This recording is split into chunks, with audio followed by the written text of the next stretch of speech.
Hey guys, what is up? Niad here with Film Comics Explained, and we are back with the third chapter of Predator: Concrete Jungle. When we had left, Schaefer had taken it upon himself to piece the clues together and figure out what was happening in his city. He had an encounter with the Predator, which easily took care of him by kicking him out of a window after attaching a tagging device to his neck. Bruised and battered, the big man left for Colombia to follow in the tracks of his brother Dutch. A guide offered to show him the location where American soldiers had gone missing 3 years earlier. We returned to find Schaefer sitting beside a campfire. He is beginning to remember when he and Dutch were kids and would hunt in the woods behind their father's cabin. It wasn't the sport they liked, more the challenge of the hunt, being on their own, testing themselves against nature. They had once found a bunch of drunk boys that had cornered a buck and kept emptying slugs into the poor thing, watching it bleed. It's here that he learned the difference between killing because you have to and killing for fun. We can see the Predator is in the same jungle as Schaefer. It activates the device on its wrist, which sends a jolt to his neck. He opens a large case and begins to assemble an enormous gun. He explains it's a fully automatic shotgun and tells the guide to get the hell out of there if he hears it going off. We see him running through the jungle as he tells us it had caught him by surprise in New York, but this time he was ready.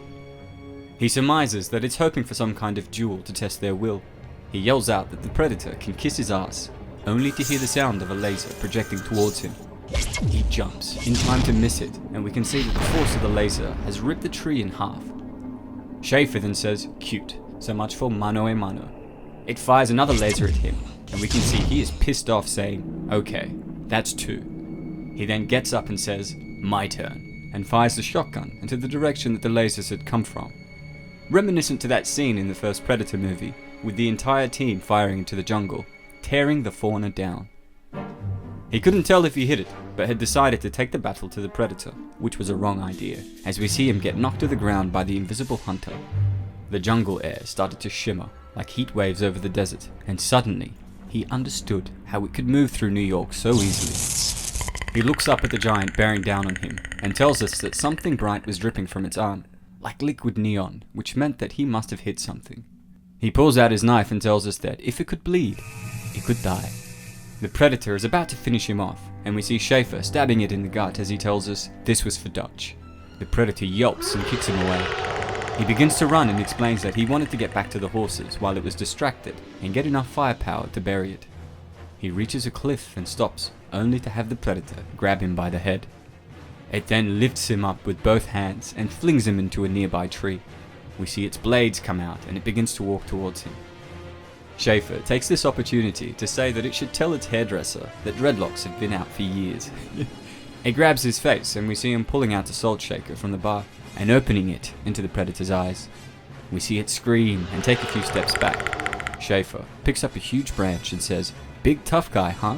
He asks if it remembered New York before smacking it across the face. He then asks it how it feels, as we see the seasoned hunter falling several feet before being impaled by the branch of a dead tree. Schaefer returns to the camp and the guide is surprised to see him. The man asks what happened to the Predator before running to his horse. Schaefer notes that his English has improved significantly.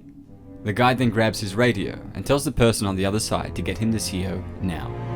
We head to a military base where the technician is informing General Phillips that he is getting a signal from Decoy 90. Phillips speaks into the radio and tells his man to prepare Schaefer's body for transport back to the States, assuming that the Predator had killed him. The guide tells him that Schaefer is alive and managed to kill it.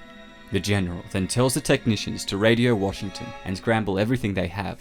He alerts his men that they are going into full combat alert before asking for the president. He has a dead look in his eyes as he explains, "It's about to hit the fan." We return to find Raish, who is in his office. His shift was over, but he couldn't bring himself to go home yet. Schaefer was playing Search and Destroy in Colombia and has left him with a stack of unfinished reports, 30 to 40 unsolved murders, and the killer's hard hat. He tells us that he wasn't sure why he tried it on. Maybe he was curious, or maybe in some weird way he already knew.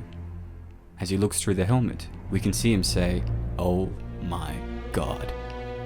We get a glimpse of what he can see through the helmet, to find at least 11 Predator ships floating through the city of New York. The camouflage had made them appear like sunspots in the tremendous heat. We return to Colombia to find the guy telling him that he wasn't supposed to kill it, asking if he knows what this means, and Schaefer says it's Miller time. Schaefer tells us that he knew this whole thing was a setup from the minute he left New York. He asks the guide whether he was CIA or DEA. The agent tells him that he had volunteered for this mission.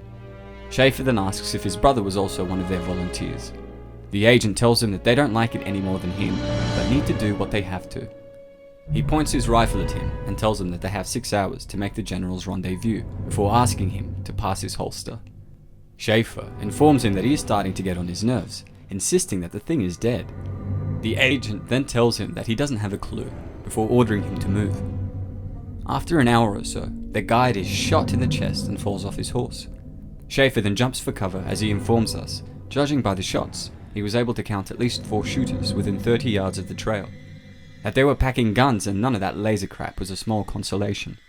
He spots their MAC-10s and Chinese AKs, and notes that this is the hardware of choice for Colombia's coke lords, asking what the hell they were doing out here. We see them yelling at the guide saying Echeverria, and that is when he knew this was personal. He sneaks up on one of them and punches him across the face. He explains that Echeverria was a crime boss he had met in the rooftop garden of an expensive Manhattan apartment. He had essentially spilled $1 million in front of him and said it was his if he backed off. Schaefer admits that he thought about it for a couple of seconds before throwing him off the roof. Echeverria declined to press charges, but he knew it was a matter of time before he bumped into him again. We then see a gun at the back of his head before he is knocked out. Raish was having a hard time believing what he saw. He'd stared out the window for over an hour before deciding to bring it up with his captain. McComb explains that he has 1 minute and orders him to leave the coffee outside as he didn't want it spilled on his new carpet. He then explains that if he is there to apologize, he should save it, as he has already filed for disciplinary action against the 2 detectives. Raish tells him that there is something big they need to focus on, insisting he should take a look out the window. He holds up the helmet, only to have McComb yelling at him for withholding evidence. Raish is begging the captain to look, but he is being stubborn as hell, telling the detective he isn't looking at anything but his ass in a jail cell. Raish then runs out of the office, saying that he will have a chat with the chief instead. He runs to the stairwell and we can see men in suits watching him leave. As he runs down the stairs, he is stopped and detained by men claiming to be federal agents. He is yelling that this must be some kind of joke, insisting that they can't kidnap a police officer from the middle of a downtown precinct as he is shoved into the car. We head back to Colombia to find Schaefer tied up to a chair. His hands were tied behind his back with metal wire, which was cutting into his wrists. He gets water splashed onto his face, which wakes him up, only to find Echeverria standing in front of him with crutches. He is still recovering from their last encounter.